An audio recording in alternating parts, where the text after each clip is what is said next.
Muy buenos días a toda la República Dominicana. Agradecido de su sintonía los domingos a esta hora de la mañana. Doctor, buenos días. Buenos días, hermano. ¿Cómo se siente? Muy bien, doctor, muy bien. ¿Escuchó y vio el discurso? Sí, claro, con mucha atención. Sí. Qué bueno, qué bueno. Porque los presidentes no hablan diario, ¿verdad?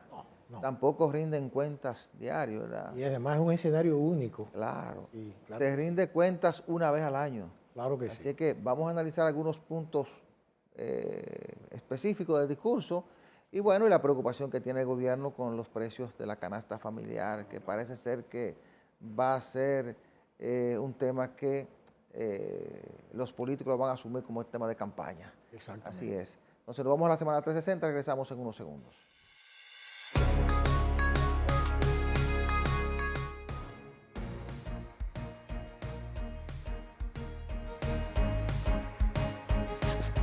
¿Qué tal amigos? Bienvenidos a este resumen informativo Semana 360. El gobierno dominicano y la mayoría de los partidos políticos acordaron la tarde del jueves conformar 4 delegaciones para abordar igual cantidad de temas sobre la posición que asumirá República Dominicana respecto a la crisis de Haití. Durante una asamblea encabezada por el presidente Luis Abinader, con 28 de 30 partidos, se acordó que los temas serán la política exterior, el control fronterizo, la política migratoria y los efectos de la crisis haitiana en la economía de la República Dominicana como principal suplidor de productos a esa nación. El Partido de la Liberación Dominicana informó que no recibió invitación alguna al supuesto diálogo que el presidente Luis Abinader sugirió en el discurso de rendición de cuentas el pasado 27 de febrero, pero que aunque así sucediere, decidieron no acudir al mismo porque en otros encuentros convocados por el gobierno se ha perdido el tiempo participando. El 14 de abril hasta las 4 de la tarde es la fecha tope que tienen los partidos políticos para depositar ante la Junta Central Electoral la decisión aprobada por sus direcciones sobre la modalidad que utilizarán para la escogencia de sus candidatos de cara a las elecciones venideras del año 2024.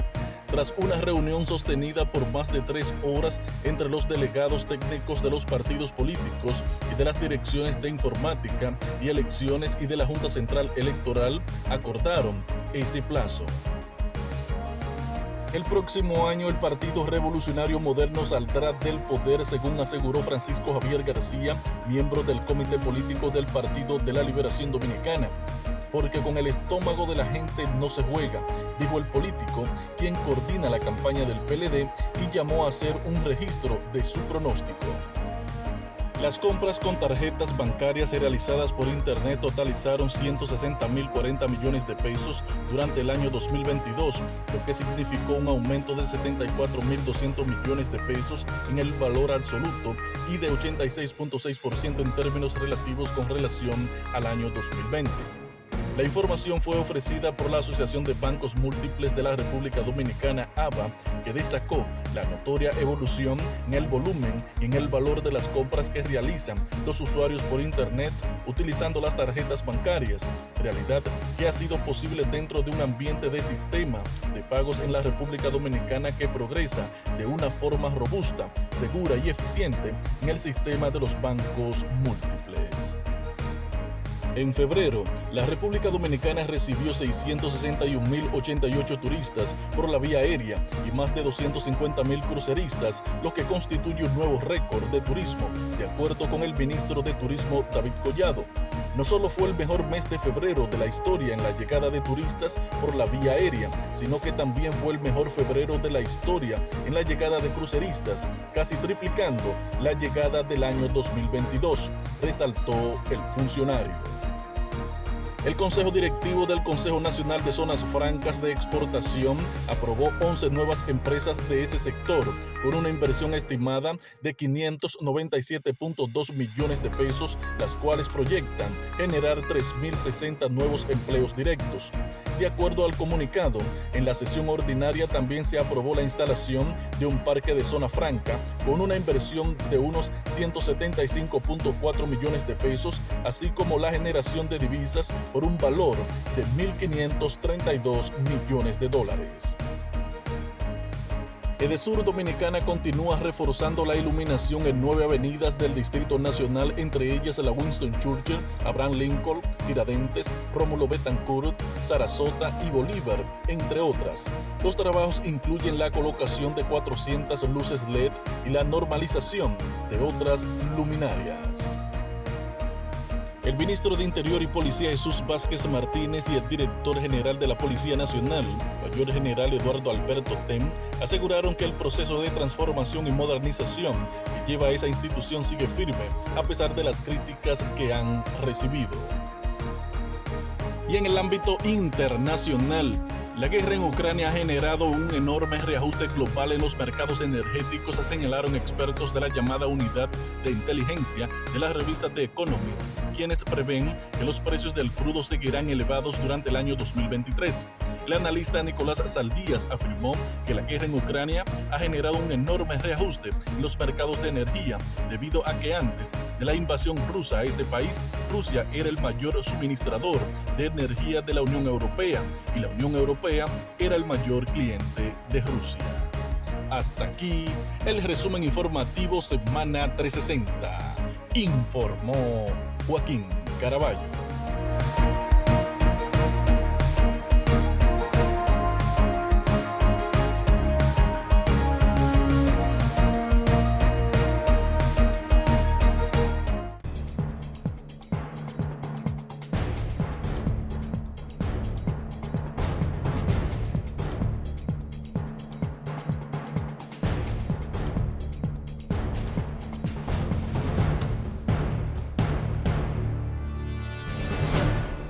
El presidente de la República rindió cuentas al país el pasado 27 de febrero, el pasado lunes, día del nacimiento de la República Dominicana, 179 años de nacimiento de la República Dominicana. Bueno, el presidente pronunció un discurso extenso de casi 3 horas, 97 páginas, pero hizo un recorrido por lo que han sido sus ejecutorias en este último año de gestión, el año 2022, y quiso ir resaltando cada una de las obras que ha inaugurado y las acciones que ha encaminado para sortear crisis en muchos momentos y en otros, como bien resaltaba en algunos aspectos de su discurso, para garantizar la estabilidad en la República Dominicana. Por eso decía que hubo que hacer una gran inversión en materia de subsidios en la República Dominicana el pasado año. Bueno, me llamó la atención, doctor, que el presidente entró en comparación en algunos puntos, ¿verdad?, con relación a pasados gobiernos. Por ejemplo, citaba el caso de los precios. Y decía que hoy la gente está comprando más cosas con el salario mínimo que las que compraba en el 2011 con el salario mínimo. Ahí citó el pollo, el arroz, la habichuela, que son productos emblemáticos de la canasta básica. Recordemos la famosa bandera. Y cuando cita 2011 es un pellizco al presidente Fernández, que ha ido manejando el tema de la inflación y de los altos precios como un tema de campaña. Ahí le da su golpecito a Leonel Fernández. Y a los demás opositores le dice: este es un gobierno que encuentra las obras y las concluye. Es decir, no importa quién inicie las obras, sino que las concluye. Le está diciendo a la oposición: este es un gobierno que da continuidad de Estado y entra en el crecimiento de la zona franca, en el crecimiento de la economía. Un recorrido completo por lo que han sido sus ejecutorias, reitero, y luego anuncia una obra que para él es fundamental, que es la autovía del Ámbar, la carretera aquella que anunció cuando se juramentó como presidente y que no ha podido iniciar. Dice que esa obra se va a licitar en 45 días. Bueno, y al final le deja el gran golpe a la oposición, o la gran jugada política a la oposición, con el tema de la propuesta de un gran pacto por el país con relación al tema de la migración haitiana. Claro. Es decir, la oposición, que ha ido asumiendo el tema migratorio como también un tema de campaña, y la oposición que tiene un candidato que su principal bandera, no ahora, desde siempre ha sido el tema migratorio, me refiero al candidato del PLD, Abel Martínez, entonces el presidente trata de desarticular eso cuando le dice a la oposición, quiero que, o les pido que el tema de la migración haitiana, que el tema migratorio, no sea un tema de campaña. Propongo un gran pacto nacional, llamo a un gran diálogo nacional para que todos defendamos la sociedad dominicana, defendamos la soberanía de la República Dominicana. Ahí desarticuló a la oposición con relación al tema migratorio, que de hecho no le respondió durante toda esta semana, doctor. Sí. Permítame hacer esta exposición y explayarme un poco lo que voy a plantear. Fíjese, el escenario en donde el presidente dictó su discurso, ¿verdad?, es el escenario idóneo para una actividad político-partidaria, no necesariamente para una rendición de cuentas, porque rendir cuentas es algo que tiene que ver con números planteados presupuestariamente, ¿verdad? Se hace la comparación, a usted le aprobaron presupuesto para hacer tal cual o cual cosa y se hizo tal o cual cosa, ¿verdad? Y se sobrepasó o no se alcanzó, etcétera, etcétera. Pero yo puedo entender que ese discurso tuvo lo que se llama múltiples lecturas. Y una de ellas es que a mí me parece, como ciudadano común de a pie, que la oposición al actual gobierno luce atrapada en un discurso circular. Y tiene que ver primero con aspectos como la economía. ¿Cuándo aquí no ha habido problemas económicos? Creo que usted me está siguiendo. No estoy justificando nada ni a nadie. Pero ¿cuándo aquí no ha habido quejas? Yo tengo la edad que tengo, siempre he oído, no, que para Navidad no va a haber telera, porque siempre hay un problema, o que el plátano tal cosa, o que la gasolina tal cosa. Eso por un lado. La economía es un elemento cambiante. En este país, por ejemplo, les reitero, sin justificar nada, ¿verdad? Pero ¿qué pasa? Que tenemos, por ejemplo, que este país tiene una economía subterránea que es casi la misma importancia que la economía oficial. Creo que usted me está siguiendo. O sea, no necesariamente todo el mundo vive aquí de un salario. Eso es una realidad que está ahí. Los que venimos de los sectores populares sabemos que eso es así, que la mayoría de la gente es autogestor, ¿verdad? Su propia. Sí. Pero volviendo a lo que el gobierno tiene como obligación, entre otros temas neurales, como es el caso de la soberanía nacional, nosotros sabemos que estamos en un mundo global en donde estamos recibiendo ataques por todas las vías, a tal punto de que yo considero que ese anteproyecto de ley que llegó al Senado, a mí me da la impresión de que fue introducido, porque una persona que tenga 2 dedos de frente político no se atreve a hacer una cosa así en ninguna parte del mundo. Imagínese usted que eso se haga en otro país que no sea como este, porque este no está tan politizado como otro. Este país está más en otra cosa que en el aspecto politizado, me hago entender. Claro. Pero entonces, a eso, la gente siempre responde de la manera adecuada. Es decir, la gente expresó su desacuerdo con ese anteproyecto, que es totalmente contrario a la estabilidad y a la seguridad de nuestra. Y a lo que ha sido el discurso y la prédica del presidente. Pero uno ve ciertos opositores, cualquiera piensa que yo estoy siendo una especie de abogado del diablo. No es así. Es que a mí me gusta la coherencia. Entonces resulta que aquí hay personas que en su tiempo que estuvieron dirigiendo la cosa pública, fomentaron esa invasión y hasta legislaron en contra de decisiones como el caso de la ley, de la sentencia famosa del Tribunal Constitucional. Y una ley diríamos, que no es constitucional, o sea, una ley que no es una ley orgánica. En el caso, por ejemplo, de la sentencia, que tiene características constitucionales, se viene una ley que es una ley, diríamos, que no tiene el valor constitucional y se le pone por encima y comienza a regularizar cosas. Entonces, lo que quiero decirle es que aquí hay culpabilidades repartidas, no es una culpabilidad de un solo sector, sino aquí la clase política no se ha comportado a la altura que manda las circunstancias. Y eso ha sido aprovechado, esas debilidades, por fuerzas oscuras, porque ahora todo el mundo está de acuerdo con que hay una agenda, ¿verdad? Y claro, eso es verdad, eso no se puede negar. Y esa agenda está dirigida a desarticular las bases, ¿verdad?, del Estado dominicano, que están bien definidas, pero que no están tan protegidas como uno esperaba. Pero yo entiendo que al final de cuentas, ese discurso focalizó y tocó prácticamente todos los factores que tenía que tocar. Fue un discurso muy bien pensado, muy bien elaborado. Primero, para rendir cuentas. Sí, claro. Y segundo, para responder a la oposición. Y aprovechar el espacio. Aprovechar el espacio, por eso digo, responder a la oposición, aprovechar el espacio y marcar la salida hacia la repostulación presidencial. Exactamente. Porque ese discurso marcó la salida hacia la repostulación presidencial. Porque entró en el tema en los temas neurálgicos y que van a ser temas de campaña, como los precios, la inseguridad ciudadana, dando sus explicaciones, dio respuesta a Leonel Fernández en algunos puntos sin mencionarlo, también al PLD. Pues en un momento el presidente le dijo, cuando citaba el crecimiento de la zona franca, este gobierno sí cree en la zona franca. Se lo estaba diciendo a Leonel Fernández porque en su gobierno la zona franca no tuvieron el mejor momento. Recordemos lo que pasó en China. La zona franca aquí fueron en decadencia. Exacto. Y ahora ha habido un crecimiento, un resurgir de la zona franca. Ahí le respondió a Fernández. Y entonces le deja caer ese pacto.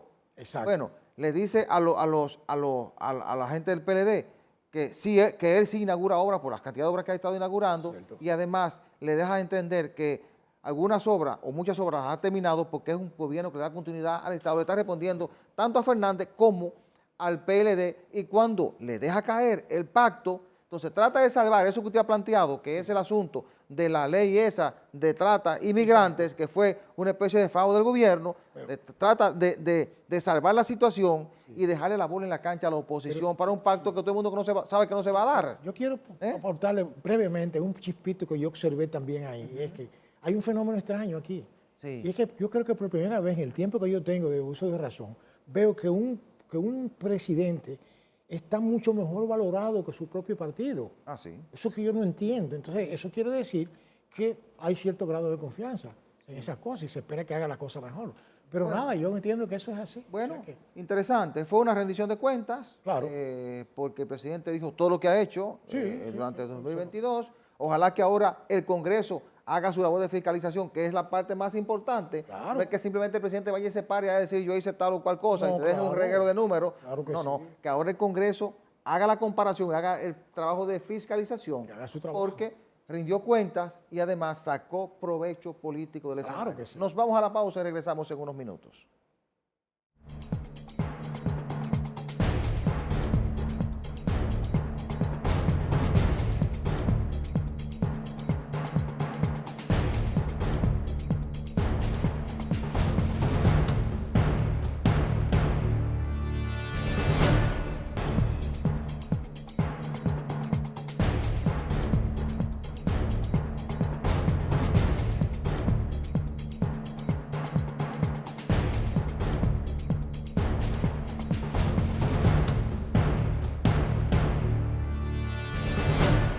Gracias por continuar con nosotros. Permítanme recordarles que Farmacia Patricio es la principal red de farmacias en Santo Domingo Este. Tiene su sede principal en la avenida Venezuela 75, sucursales en la avenida de España, próximo a las Américas, en la autopista de San Isidro, frente al periódico Diario Libre, en la avenida Ecológica y en Ciudad Juan Bosch. Farmacia Patricio, calidad y buenos precios. Mire, doctor, cuando se estaba construyendo Punta Catalina, hubo un gran debate por el tema aquel de la transparencia y los cuestionamientos que se hicieron a los contratos para la construcción de esa planta, sobre todo muy marcado por los cuestionamientos que había contra Odebrecht, que fue la empresa que construyó la planta. Sin embargo, y nosotros dijimos en ese entonces, persigan a la gente que haya cometido algún acto de corrupción, pero ya hay un dinero del Estado elevado, más de 2.000 millones de dólares invertidos ahí, que hay que aprovechar. Bueno, sin embargo, hoy esa planta es el gran sustento del sistema energético de República Dominicana. Usted le saca hoy Punta Catalina al sistema energético y prácticamente el país colapsa en materia de servicio energético. Hoy, el administrador de Punta Catalina, que es Celso Marancini, dice que es la planta más eficiente. El propio presidente de la República en su discurso dijo que es una planta eficiente, pero que está aportando beneficios. Aportó 266 billones de dólares el año pasado. Es decir, que es una planta que a pesar de todo lo que se dijo y las diabluras que pudieron haber hecho ahí, que es responsabilidad del Ministerio Público perseguirla, esa planta es fundamental para el sistema y está dejando beneficios, doctor. Pero hay algo también que surge de ahí que mucha gente no ha observado. Y es que, si bien es cierto, en el nacimiento de esa planta hubo muchas diabluras, como usted dice, y se desapareció un dinero ahí. Y eso le corresponde al Ministerio Público investigar, lo que yo dudo que lo vaya a hacer. Yo lo dudo. Pero hay algo que a mí me llamó la atención y era que se atacaba el que la planta fuera a carbón. Ah, no, que entonces la ecología, lo está bien, pero ¿qué pasa? Que nadie previó que iba a haber una guerra a nivel de Ucrania y Rusia, que es el mayor suplidor de gas natural en el mundo. Usted comprende, entonces resulta que Alemania y todos esos países que circundan a Rusia, que dependen de gas natural, tuvieron que volver al carbón. Sí. ¿Por qué razón? Porque el gas entró en crisis. Pero por suerte aquí no hemos tenido problemas todavía. No, está bien. Porque parece que había una reserva Pero- con unos tanques buenos que tiene Ares Dominicana en la sí, región está bien, este. pero, ¿sabe? Pero la Pero reserva se es como acaba. usted dice, mira lo que llegó. Pero que las reservas se acaban. Mira lo que llegó, Es claro. lo que le estoy diciendo. Así es. O sea que pues, usted puede tener reservas por un tiempo, durante un tiempo, no todo el tiempo. Entonces quiere decir que nosotros, que quizás no dependamos tan exactamente de la importación de gas de ese sitio, pero es posible que estemos importando desde un segundo lugar que recibe de otro lugar. Uno nunca sabe. Pero yo digo que mira cómo nosotros ahora estamos sorteando la situación y es una buena noticia de que esa planta esté produciendo beneficios. Pero además, Porque es hay- la planta que marca los precios de la energía eléctrica en el país. Exacto. Es decir, es la planta que produce a precios más bajos. Claro. Y entonces hay un sistema para la venta de energía que entra a la planta que está sirviendo la energía más barata. Exacto. Si esa planta te está produciendo 400 megas, entran esos 400 megas Cierto. y entonces en función de la necesidad o la demanda van a entrar las demás plantas. En función de los precios de las demás plantas van entrando las más baratas. Pero hay un peligro que acecha eso. Y es que si eso se privatiza, y que no me vengan con teoría a mí. Parece que no lo van a Que privatizar. no, bueno, que no me Parece vengan que con no, teoría. diga porque esa no, planta está dejando que- dinero. Que el fideicomiso esto, que X cero mata cero. No, no me vengan con cuentos. O sea, a mí hábleme Sí, de porque que el Estado- fideicomiso está de moda, doctor. No me hablen de cuentos, yo no creo en esos cuentos, porque eso puede llevar a una privatización. No, ¿Me comprende? doctor. Y se desnaturaliza no, eso. y el argumento original para construir esa planta fue de que el Estado había pedido su capacidad de negociación Pero que le estoy porque diciendo. la habían privatizado todas, Entonces, sí, sí. incluso hasta las hidroeléctricas la privatizaron. Pero que le estoy Se la entregaron al diciendo. sector privado. No La podemos construyó el caer en Estado y se eso. la entregaron al sector El privado. Estado para mí siempre Sí. será eficiente. Entonces, el argumento fue que necesitábamos producir X cantidad de megavatios para tener capacidad de sentar en la mesa de negociación con los generadores Claro. y entonces hablar de precios y evitar que el sector privado te impusiera los precios en el sistema energético. Mire, y ahí está. ¿Sabe lo que Eso, me eso está recuerda? haciendo Punta Catalina. ¿Sabes lo que me recuerda a mí? Lo de Punta Catalina y que está produciendo 200 millones de dólares. 220 Sí, millones de dólares es produce cierto. al año de un padrino, de esos padrinos de pueblo, de uno, que jalaron un dedo cuando lo bautizaron, Sí. me consiguió un empleo en un colmado. Le Sí. estoy hablando cuando yo tenía 16 años. Y él decía, de que mira, el colmado que no deja para que roben, no funciona. O sea que, ustedes, ¿qué tiene que ver con esto? Oh, pero lógico, ahí se robaron un dinero, pero yo me pregunto, pero está produciendo. Entonces Sí. quiere decir que está Sí, sobrepasando. sí, pero doctor, eso no indica que no haya que perseguir No, a los que se robaron el no, no, dinero. no, yo hablé sé que claro. usted no, que usted Yo no va hablé por ahí, claro. pero eso no indica que no Sí, debe yo hablé claro, yo deslindé, si usted se robó un dinero, le tiene que responder. ya. Yo digo que el negocio no es tan malo, No, porque no, no es tan malo. El negocio no es malo porque le ha dado capacidad de Exacto. negociación al país, Eso es lo le que ha te dado digo. la oportunidad de establecer los precios, no dejárselo al Exacto. sector privado y además te está dejando 220 millones de dólares en beneficio al año que se lo entregaron a Hacienda el año pasado. Por- Lo que sí hay que hacer es que Claro. sancionar a los que cometieron actos dolosos, a los que incurrieron actos de corrupción. Ahora, la planta no me la privatice, que la planta está dando sus beneficios. Ahora, ¿podría haber una mejor gestión? Sí, porque siempre hay la posibilidad de que las Claro cosas que mejoren. sí, claro que sí. Pero mientras tanto, eso es lo que tenemos. O sea, nosotros con esos bueyes que tenemos que arar, como decía un político famoso por ahí. Claro. Así que yo entiendo de que esa es una buena información también, de que dentro de tantos augurios negativos que uno tiene, ¿verdad? Que te digan que esa planta, lo malo hubiera sido que hubiera estado en crisis o en quiebra, tuviera que venderla a precio de vaca muerta. Entonces eso es otra cosa, ¿te entiendes? Bueno, O regalarla. Haciendo un cálculo rápido, es una planta que en 10 años, en 8 años más, ha devuelto el dinero. Bueno, lo que le llama la tasa de retorno, ¿verdad? De Ha inversión. retornado y la planta va a estar ahí. Y oiga, y 10 años, 8 años, es un minuto en, No, en el proceso. digamos que se está dando 220 millones en 12 o 13 años, pero eso es poco tiempo para el retorno de la puede- inversión. Y puede hasta mejorarse el costo de la energía eléctrica, el Claro que precio sí. también. Y te queda la planta ahí. Claro. Así es. Señores, nos vamos a la pausa. Al regreso, una interesante conversación con Héctor Guzmán, vicepresidente del Partido Revolucionario Dominicano y aspirante a senador por el Distrito Nacional. No se mueva, que regresamos en unos minutos.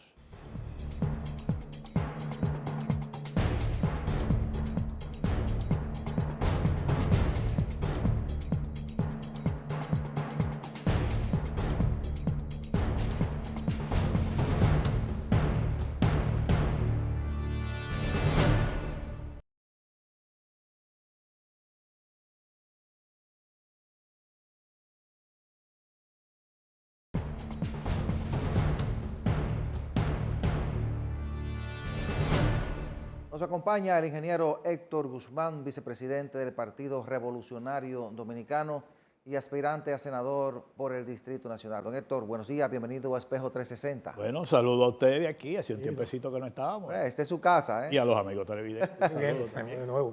Don Héctor, el presidente Luis Abinader rindió sus memorias, un discurso amplio, 2 horas, 38 minutos, 97 páginas. ¿Cómo ve usted ese discurso? Aunque han pasado ya unos 6 días, ¿verdad? ¿Cómo lo ve? ¿Fue un discurso de rendición de cuentas real o un discurso de campaña? Yo me tomé la iniciativa de mirar un poco atrás. Sí. Y busqué cómo eran las reacciones de varios funcionarios del actual gobierno cuando hablaba Danilo Medina de la rendición de cuentas. Y en el 18 y el 19 recuerdo que varios de los que hoy son funcionarios decían que Danilo Medina había presentado 2 países, uno diferente a la realidad. Sí. Y decía que uno era de la opulencia de los funcionarios y otro era de la pobreza que vive la gente. Entonces, cuando yo veo el discurso de hoy, yo digo, ajá, ¿y ahora qué van a decir?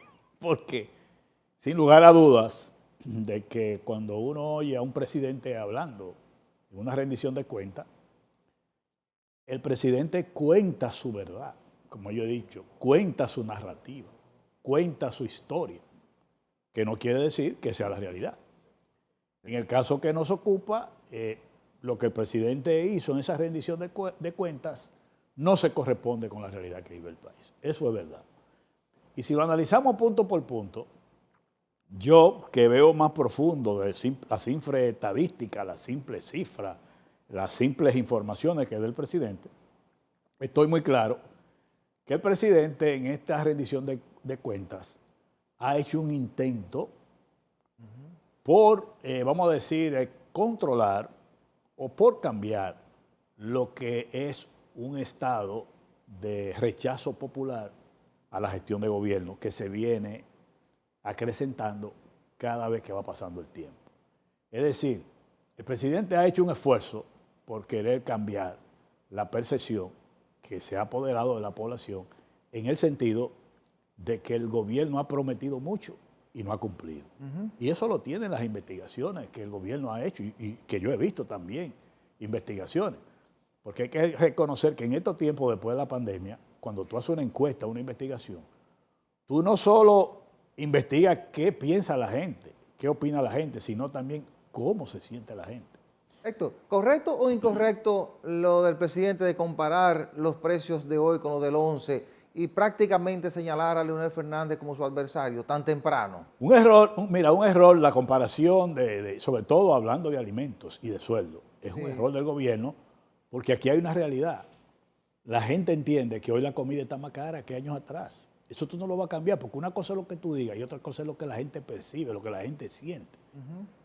No es mentira que tú vas al colmado o vas al supermercado y la gente entiende que los cuartos le alcanzan menos para comprar la comida. No, y tú tienes una realidad diferente a la del 11 porque ahora hemos arrastrado los efectos de una pandemia, de una guerra. Es lo que te digo, o sea, más caras que no teníamos en el 11. Pero además es lo que te estoy hablando. Una cosa es que tú vengas a hacer referencia histórica que ya pasaron cuando la gente está viviendo una realidad. Sí. La gente lo que te dice a ti, y eso lo vemos a diario, lo que vamos a supermercado o a colmado.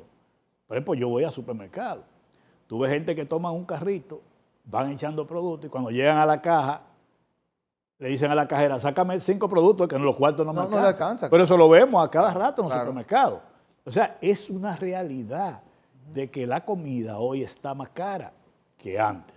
Segundo, es una realidad que la gente está pagando la factura eléctrica más cara que antes. O es mentira eso. Es una realidad que retornaron los apagones, que eran cosas del pasado para la población. Y para tú ver eso nada más tienes que averiguarte cómo se están vendiendo baterías de inversores e inversores, que eso se había olvidado la gente de eso. Es una realidad también que la gente entiende que el tema de la inseguridad es más grave, que la gente está viviendo en condiciones inseguras mayor que antes, que tú ves la calle de noche y la gente está en una especie de toque de queda involuntario, la gente no quiere salir de noche, pero es una realidad. Y así vamos con cada uno de los temas, del empleo, del costo de la vida, de la inseguridad. Es una realidad. La luz es una realidad. La medicina, señores. Pero eso es un grito de la población que no aguanta los precios de la medicina. Porque aquí hay muchísimos dominicanos que tienen, vamos a decir una gran mayoría, seguro médico y no le alcanza, seguro médico, que va a la consulta médica y no le alcanza, que va a una clínica y no aguanta con una familia para... Aquí está prohibido enfermarse. En una familia, cuando un miembro de la familia tiene una enfermedad catastrófica, un cáncer, él prácticamente lleva a la ruina a esa familia. Porque, se la lleva. Se la lleva porque no hay condiciones para atender a la familia dominicana en materia de salud. Y si vamos a la educación, señores, el precio de los colegios, vamos a ver, cada año, eso es una tortura para la familia dominicana. Entonces tú vas a cada una de esas cosas. En estos mismos días, siguiendo hablando del tema de salud, a mí me tocó renovar el seguro de salud de mi esposa y el mío. Un aumento de más de un 20%. Sí, lo incrementaron. Claro. Una barbaridad. Entonces yo te pregunto, ¿y tú crees que eso es una verdad que está viviendo la población? Entonces, esas comparaciones, y sobre todo tú querer comparar con todos esos años de gobierno de un partido anterior, eso es un error. Pero además yo sé que ese es el presidente en un esfuerzo de querer cambiar la percepción que hay de un malestar, un disgusto de la población que ha ido aumentando en su gestión de gobierno, que revelan las investigaciones, que la gente ve en el presidente Luis Abinader a un gobernante que ha prometido mucho y no cumple, y él lo sabe, porque eso le dan los estudios. Y lo que es peor, él trata de revertir con su discurso vendiendo mucha esperanza, tratando de vender esperanza, porque en las investigaciones se revela que la gente ha perdido la esperanza en el presidente. Oh. Y ha perdido la esperanza, y cuando tú le preguntas, ¿el futuro cómo sería? Y la mayoría entiende que sería peor. Entonces, un escenario como ese, es que tú tienes que marcar ese discurso, para que tú veas cómo él maneja cifras, estadísticas, tratando de hacerle ver a la población que él ha hecho mucho, porque la gente entiende que ha prometido mucho y ha hecho poco. Eso es lo que la gente percibe. Entonces, para mí es un discurso que intenta cambiar ese cuadro político electoral que tiene el presidente de la República. Ingeniero, evidentemente estamos en un año preelectoral. Totalmente. Y todo lo que se haga apunta a febrero y mayo, ¿verdad?, del año próximo. Entonces mi pregunta es que, fíjese, yo como vengo de una generación, al igual que usted, aunque yo quizá le llevo un par de años a usted, pero somos los dos de la old fashion. Sí. Yo recuerdo mi tiempo del Acuerdo de Santiago, el Acuerdo de Santo Domingo, y ese lío político que había aquí, que era un país eminentemente politizado. Entonces yo le pregunto, ¿usted cree que es posible? Porque lo que tiende toda la oposición es a tratar de sacar al actual gobernante del poder. Ese es el objetivo. ¿Usted cree que es posible que se forme un frente opositor, por ejemplo, concentrando a la oposición, ¿verdad? Si hay algún aspecto político, diríamos, que los unifique, porque recuerdo yo que había una polarización en los tiempos de Balaguer, los 12 años, yo recuerdo el PRD era el timón, ¿verdad?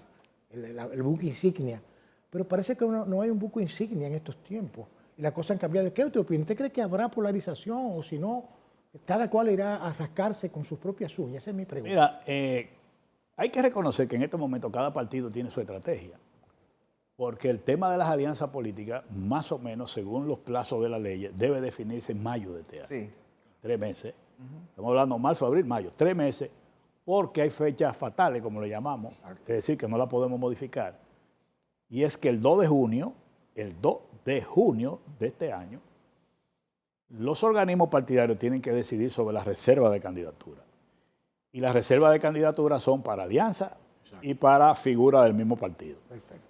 Entonces, cuando tú vas a reservar candidatura para alianza, es porque tú tienes alguna conversación con alguien, porque si no, no la reservas. Claro. Eso es lo primero. El día 2, y a más tardar el 17 del mismo mes de junio, tiene que hacerla pública ante la Junta Central Electoral, esa reserva de candidatura. Lo que quiere decir que ahora los partidos estamos en una labor de crecimiento, de perfilar candidatura, de un proselitismo interno para posicionar candidatura. Y en mayo ahí llegará el momento de esas decisiones de alianza. Ahora bien, descartar un acuerdo entre la oposición, yo no lo descarto. ¿Por qué no lo descarto? Bueno, en las elecciones pasadas se dio. La oposición prácticamente hizo un acuerdo contra el partido de gobierno y sus aliados. Eso fue lo que vimos en las elecciones del 20.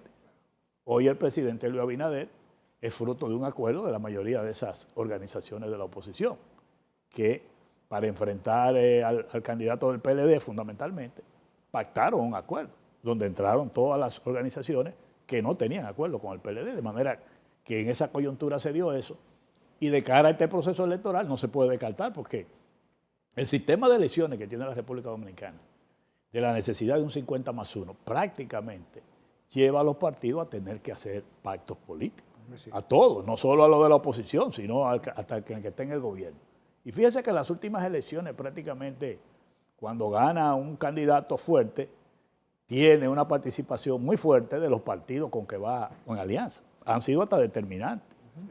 El partido del candidato que ha ganado te representa un 40, un 50% y la diferencia la ponen los partidos que han ido. ¿Hay un escenario de primera o segunda vuelta en estos momentos? Eso no lo puede adelantar nadie en términos de si habrá acuerdo de primera o segunda vuelta. No digo, pero hoy. Ahora hay un escenario más o menos. Sí, hoy.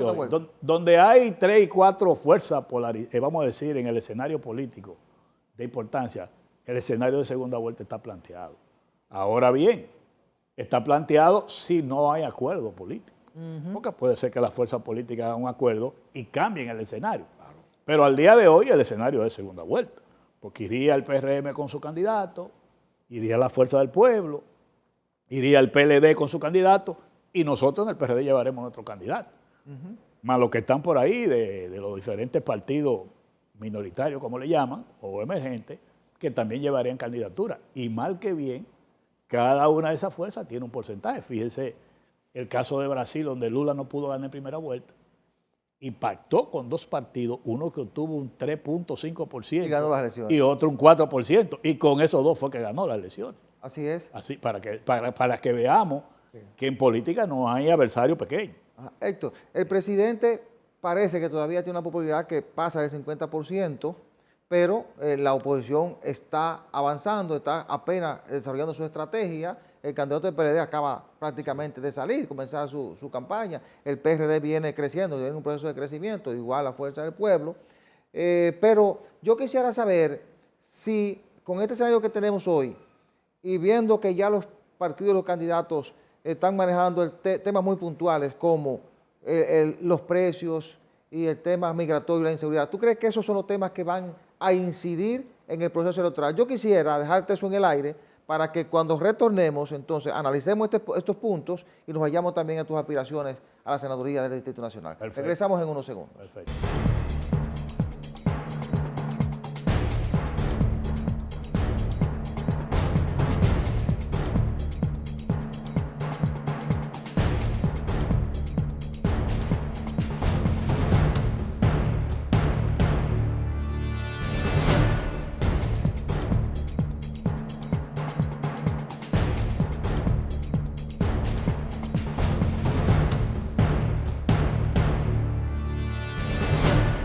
Continuamos esta interesante conversación con el ingeniero Héctor Guzmán, vicepresidente del PRD y aspirante a senador por el Distrito Nacional. Antes de que Héctor nos responda a la pregunta que le dejé en el aire, yo quisiera recordarles a los amigos televidentes que nosotros estamos llegando a nombre de Farmacia Patrifo, que es la principal red de farmacias en Santo Domingo Este, con su sede principal en la avenida Venezuela 75, sucursales en la avenida de España, próximo a las Américas, en la autopista de San Isidro, frente al periódico Diario Libre, en la avenida Ecológica y en Ciudad Juan Bosch. Farmacia Patrifo, calidad y buenos precios. Héctor, te decía que, bueno, la oposición está avanzando, pero hay temas muy puntuales. Me gustaría saber si tú entiendes que el tema de la inseguridad ciudadana, el tema de los altos precios y el tema migratorio pudieran ser determinantes en el proceso electoral del 24. Mira, como te decía anteriormente, en su rendición de cuentas, el presidente hace un intento muy fuerte por parar el descontento popular que hay con su gestión, que viene creciendo ante las promesas incumplidas. Y ahí viene a colación, como yo te digo, que hay investigaciones que revelan que la gente se siente muy molesto con la gestión del presidente Abinader porque está el tema del precio de la comida, que el presidente llegó a prometer que lo reduciría un 30%. Está el tema de la inseguridad ciudadana, que el presidente llegó a decir que tenía un plan del señor Giuliani, que en 1 año y medio iba a controlar eso. Y ha sido peor. Está el tema del empleo, que tanto se habló en la campaña. Es decir, que los temas que las investigaciones señalan que van a marcar la campaña son esos temas principales. En el orden que están, es el costo de la vida, la inseguridad y el tema del empleo. Se ha ido agregando el tema de la salud, el tema de la educación, y después sigue el tema migratorio, el tema Haití. Oye bien, es un tema que sigue ahí. En el tema migratorio, el tema de Haití, la gente también entiende que el presidente tiene un discurso y los hechos son otros. De hecho, la oposición le dio de lado a la propuesta del gran pacto que propuso el presidente. Claro, porque no hay confianza, porque el presidente llamó a un diálogo nacional y ese es uno de los temas. En febrero del año pasado aprobamos un documento de respaldo público. Se creó una comisión de 9 representantes para darle seguimiento al tema de la situación de Haití y el gobierno jamás volvió a convocar. Cuando yo veo este planteamiento, es un problema de confianza, porque los actores que estábamos ahí, que éramos actores políticos. ¿Hay un manejo político ahí del presidente? ¿Hay un manejo político del presidente? Sí, hay un manejo político, porque entonces tú dices, pero ven acá, si tú tienes esa posición tan fuerte con tu discurso de defensa de la soberanía nacional y toda esa posición, ¿cómo se explica el proyecto de tratas que se depositó en el Senado, que era un atentado a la soberanía del país? ¿Cómo se explica el que una comisión de seguimiento de los partidos políticos que decidieron apoyar las acciones del gobierno, tú no le das importancia a eso y se olvidara? Desde febrero del año pasado, un año hace, y no se reúne esa comisión. Entonces, cuando viene el planteamiento del pacto, los actores que están ahí dicen, pero ven acá, para cogernos de mojiganga otra vez. Eso es lo que tú piensas. Entonces, ¿hasta dónde tú puedes confiar en que ese es un planteamiento sincero, correcto, decidido a la población? Nosotros en esa ocasión los partidos le dijimos, el problema con Haití es un problema del país, no es un problema de un gobierno ni de un partido. Es verdad que la oposición no debe hacer política con ese tema, pero tampoco el gobierno. Entonces, cuando tú ves que a un diálogo nacional que convoca el presidente de la República, que los partidos acuden, que firman un documento, que lo apoyan, y jamás hay reunión, ¿cómo yo puedo creer una propuesta de ese tipo? Ingeniero, a mí me gusta citar a veces los importantes personajes políticos del mundo. Y hay un político norteamericano en el gobierno del señor Trump, Sí. que decía, todas las opciones están sobre la mesa. Entonces, como la política es una ciencia de lo posible, diríamos que en República Dominicana todas las opciones están sobre la mesa. Y la opción de segunda vuelta, que es a la cual se apuestan los que no están en el poder, ¿verdad? Como es lógico. Sí. La cuestión es la siguiente, en la eventualidad de que hubiera una segunda vuelta, porque también es posible que no la haya, porque si hablamos de la ciencia de lo posible, es posible que sí, posible que no. Y quiero poner un poquito más en contexto mi pregunta.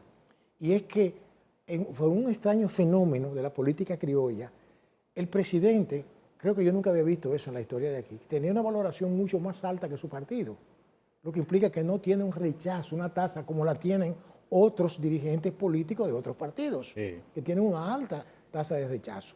Entonces, la pregunta mía es la siguiente, y va focalizada a la entidad política que usted representa. En caso de que hubiera, por ejemplo, una segunda vuelta, y que otro caso eventual también, y que el PRD quedara fuera de contienda, es decir, ¿sabe a qué me refiero, verdad? Que no vaya a participar en el segundo baloteo. Claro. Mi pregunta es, ¿por qué grupo se decantaría el PRD? ¿A quién apoyaría? Partiendo de que el PRD es la fuente originaria del actual partido de gobierno, Sí. pero tuvo grandes alianzas también con el partido opositor que es el PLD. Esa es mi pregunta. Bueno, ese es un cuadro que uno no puede predecir hoy porque, como yo le decía ahorita, cuando venga el tema de la reserva de candidatura, viene el tema de la alianza. Y este es un país que tiene elecciones en febrero municipal y la presidencial y congresional en mayo. Entonces, el escenario de acuerdo político tiene que ir marcado por los dos escenarios.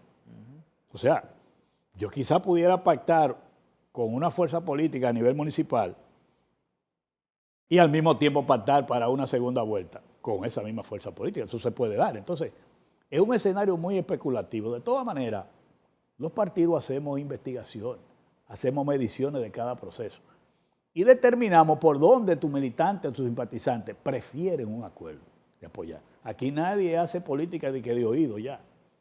Cuando tú estás valorando la posibilidad de acuerdo, es porque tú tienes investigaciones que te dicen a ti por dónde sería mejor el acuerdo. De manera, profesor, que eso es un proceso que en el tiempo vamos a ver qué es lo que más conviene a cada partido político. Héctor, veo que está marcando muy bien para la capital del Distrito Nacional. Recientemente se publicó una encuesta de ACD Media que incluso saliste por encima del PLD en las mediciones que se hicieron. ¿Qué has estado haciendo para que los capitaleños comiencen a valorar tus aspiraciones a la senaduría del distrito?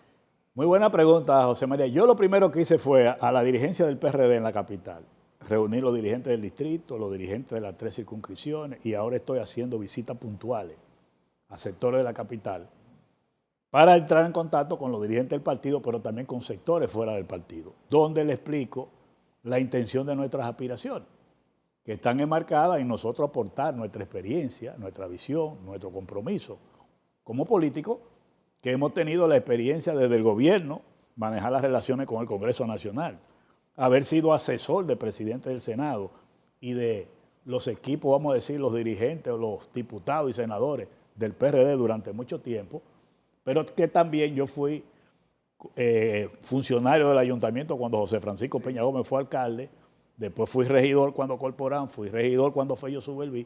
Entonces, toda esta experiencia desde el gobierno central, desde el Congreso y de los municipios, y mi experiencia de Estado, con esa visión, yo he entendido claramente el papel que debe jugar un senador aquí en la capital y en defensa de los capitaleños. Nacido, criado y formado en la capital. Yo nací en Villa Francisca, seguí a Villa Juana, seguí en el Sánchez Luperón, después caí por los kilómetros, es decir, que he vivido en la capital, he trabajado mucho en la capital, no estoy improvisando. Y me he dedicado ahora, ya con estas aspiraciones a la senaduría de la capital, a darle seguimiento a una labor que casi los legisladores no hacen, que es la de fiscalización del presupuesto en función de la inversión en la capital. Eso no se hace. No lo hacen, que es una función principal. O sea, un senador debe decir a los capitaleños, mire, lo que me aprobaron el presupuesto, por ejemplo, para este presupuesto 2023, el presupuesto han aprobado 7.000 millones de pesos para la capital, dividido en las 3 circunscripciones de inversión de capital. ¿Tú piensas hacer eso? Sí, claro. No, ya yo comencé a hacerlo. Okay. Porque fíjate que te estoy dando la cifra y sé lo que el presupuesto tiene por cada circunscripción. Y hay cosas que uno se pregunta, porque uno plantea, mira, lo que más me ha motivado a mí a aspirar a la senaduría son 2 enfoques que yo tengo. Señores, la sociedad dominicana está amenazada por una agenda que tiene de composición a la familia dominicana, que todos sabemos a lo que yo me estoy refiriendo. Sí.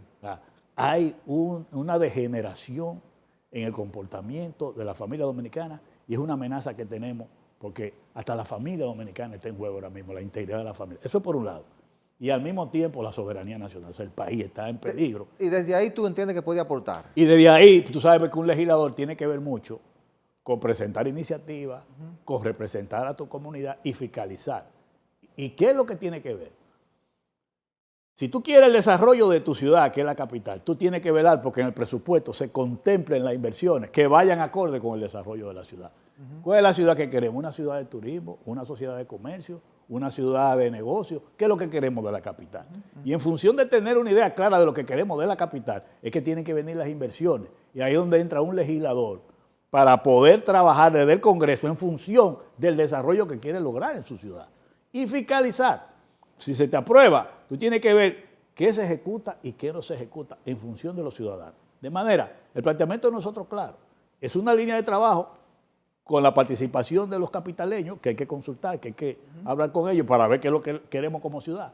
Porque tiene que haber una inversión que se ajuste a la necesidad que tiene la capital. A mí me llama la atención que en la zona colonial el gobierno anuncie una inversión en primer término de 460 millones de pesos y después anuncia que coge un préstamo para el BID para invertir 5.000 millones de pesos más en la zona colonial. Y yo digo, ¿y los hijos de Machepa que viven en los otros sitios, cuánto le vamos a buscar?